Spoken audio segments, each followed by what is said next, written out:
ఈ రోజు E2 road కోసం అయితే తెలుసుకునే ప్రయత్నం చేద్దాము. E2 రోడ్ వచ్చేసరికి 2 ఫేజ్ల్లో నిర్మాణం చేయబోతున్నారు, phase 1 and phase 2. Present phase 1 వచ్చేసరికి లింగయ్యపాలెం విలేజ్ నుండి అబ్బరాజుపాలెం వరకు అయితే ఉంటుంది. మధ్యలో రాయపూడి విలేజ్ కూడా టచ్ అవుతుంది. ఈ రోడ్డు లెంత్ వచ్చేసరికి 4.49 కిలోమీటర్స్ అయితే ఉండబోతుంది. ఈ నిర్మాణాన్ని అయితే BSR ఇన్ఫ్రాటెక్ ఇండియా కంపెనీ వాళ్ళు అయితే నిర్మాణం చేయబోతున్నారు ఈ రోడ్ ని.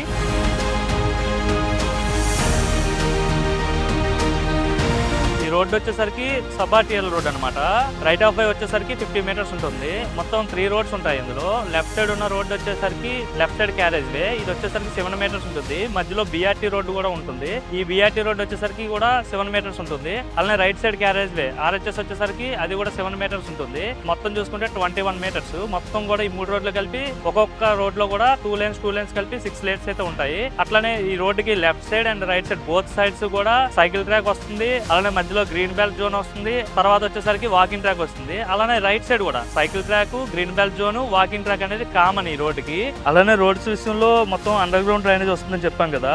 అండర్ గ్రౌండ్ డ్రైనేజ్ లో వాటర్ సప్లై కావచ్చు, స్ట్రాంగ్ వాటర్ డ్రైన్, అలానే sewerage network, power and ICT cables and reuse water network and water supply ఇవన్నీ కూడా అండర్ గ్రౌండ్ వస్తాయి. E2 రోడ్ మధ్యలో పాలవాక్ కెనాల్ ఉంటుంది. ఈ కెనాల్ పైన అయితే ఒక మేజర్ బ్రిడ్జ్ అయితే వస్తుంది అనమాట.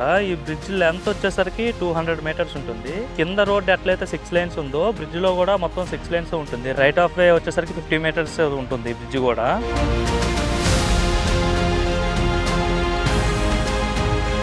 ఈ E2 రోడ్డుకి సంబంధించి 5 జంక్షన్ ఉంటాయి అనమాట.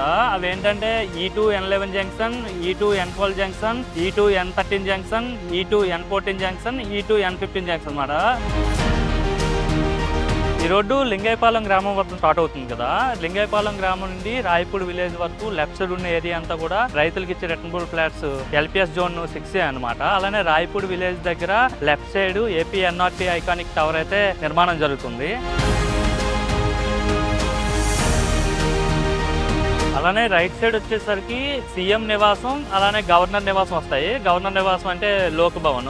వీటి నిర్మాణాలు కూడా ఇక్కడే జరగబోతున్నాయి రైట్ సైడ్. CM నివాసం అంటే ప్రభుత్వం నిర్మించి ఇచ్చే ఇల్లు అనమాట.